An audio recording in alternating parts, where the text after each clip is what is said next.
Welcome to another supplemental, folks, and we are once again arbitrarily ranking something from Star Trek. Now, last time we covered the movies, so naturally we will this time talk about the television shows. I will be ranking the Star Trek TV shows from worst to best. However, a little disclaimer before I get started, I will not be including recent Star Trek shows like Star Trek Discovery, Picard, or Lower Decks, simply because they haven't finished yet. I think it would be unfair to compare all of The Next Generation, for example, to only the first 2 seasons of Deep Space Nine. Discovery and Picard and Lower Decks, they may get way better in the future, or they may get infinitely worse. Either way, they haven't finished yet, so I'm leaving them off this list for now. With that out of the way, let's get started with bottom of the pile. I'm sorry guys, I know some people are a big fan of this one. It's Star Trek, the animated series. I know loads of people really like this one, and I think it's very underappreciated. You know, I get seemingly questions every single day. People asking me why I didn't cover the animated series as part of my retrospective series, and I only really mentioned it at the beginning of part 2 of that series. But I think it's fine. I just think it's fine. I should say as well, just like with all the Star Trek movies, I don't hate any Star Trek show. I don't even sort of passionately dislike any Star Trek show. So I don't hate the animated series. I don't think it's a bad show. I think it's perfectly fine, and it has some good episodes. But after I watched it for my review, people who are asking me to do a video on Star Trek the animated series, I've already done one. I did it ages ago. Go watch it. But after I watched the animated series for that video, I've just never had a desire to go back and watch it again.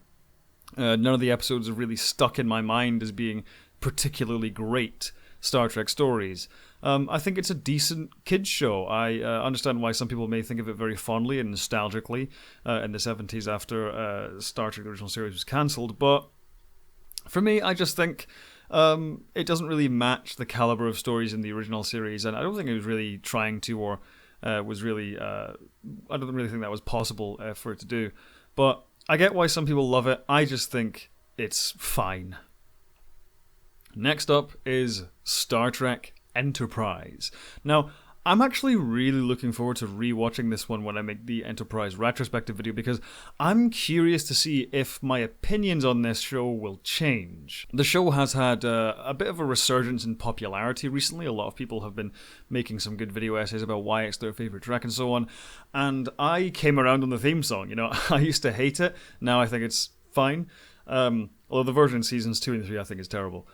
So, who knows, I might come around on other aspects of the show. But right now, my general feeling on Enterprise is that seasons 1 and 2 are generally quite dull and boring, whereas seasons 3 and 4 are really fantastic. And I think seasons 3 and 4 are really great shake-ups of what was the established Star Trek formula at the time. You know, I think season 3 doing a more serialized arc with the Xindi storyline, I thought that was a really cool idea, and the Xindi story arc itself I thought was just fantastic. It was super tense, and there were some great characters in there, and it got very dark and quite thematically powerful as well. And season 4 having all multi-part episodes I thought was a really cool departure from the kind of the usually episodic format which a lot of Star Trek shows had, and a lot of those multi-part arcs were really fun. You know, the Mirror Universe 2-part is just awesome. It's so much fun.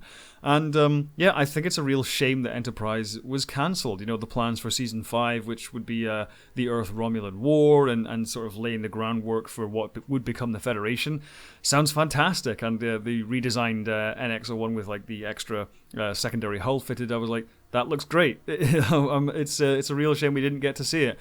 And I'm confident that with the team that was behind that show and how much that show turned around, I'm confident that if Star Trek Enterprise had run for 7 seasons, I would probably rank it much higher. But as it stands right now, I think it's 2 seasons of meh and 2 seasons of really good.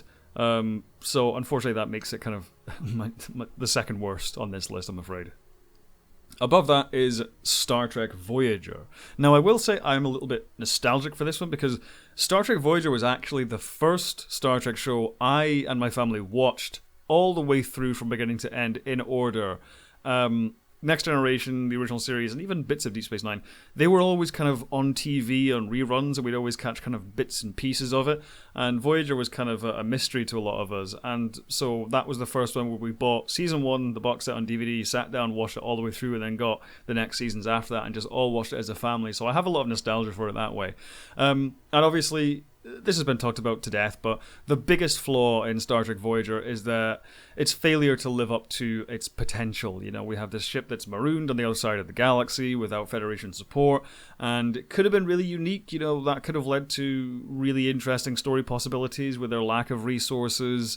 Could have been, I don't know if it doesn't necessarily need to be darker, but it just could have led to something a bit more interesting and given the ship and the crew, some more interesting avenues to go down, or maybe, made the ship kind of customized or something like that. You know, by the end of its journey, it could have looked completely different and had all this cool alien tech with it, and you could have met all these different kinds of new races and things.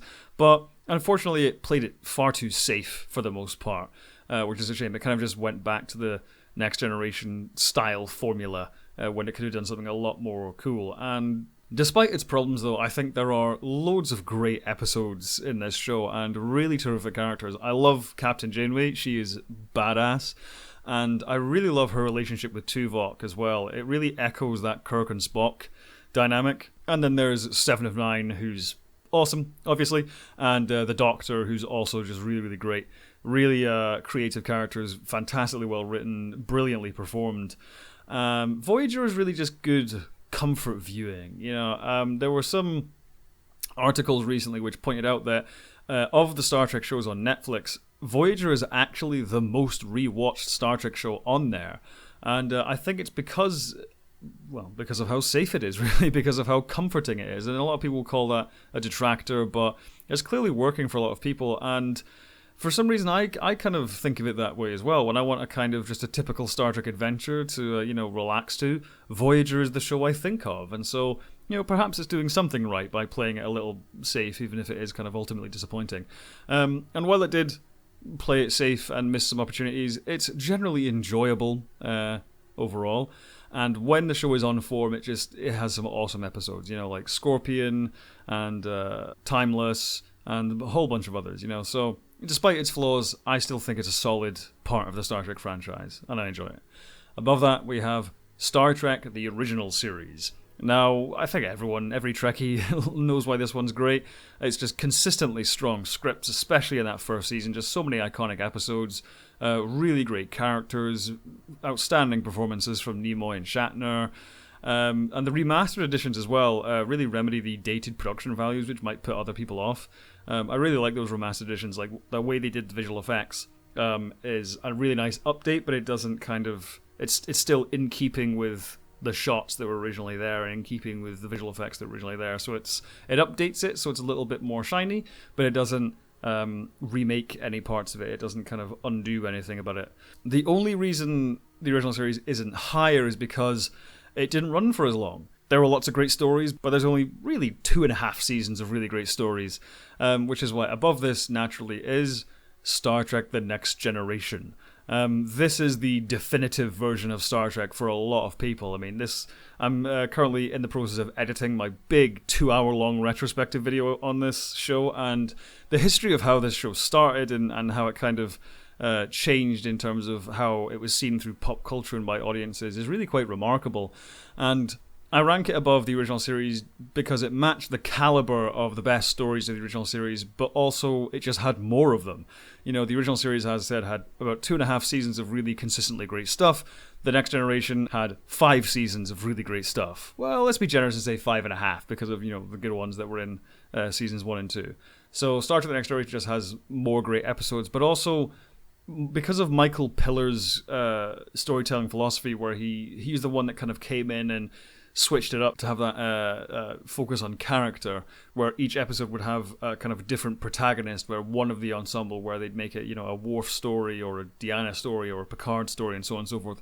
That really helped develop the characters far better than actually I think the characters in the original series were, and it developed more of them as well. As an ensemble, the original series only really has Kirk, Spock, and McCoy who get like the the proper in-depth material, whereas I think everyone in the Next Generation got some really, really good material at some point, and I feel like just developed a stronger ensemble because of that.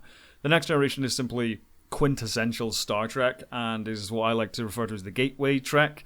If ever I'm trying to introduce people to Star Trek, friends or family or whoever, Next Generation I think is just the go-to. It's the one which is just really iconic in pop culture, and is the one which I think, like, if people don't like the best episodes of the Next Generation, Star Trek's probably not for them, but it's certainly for me. It's just a great show.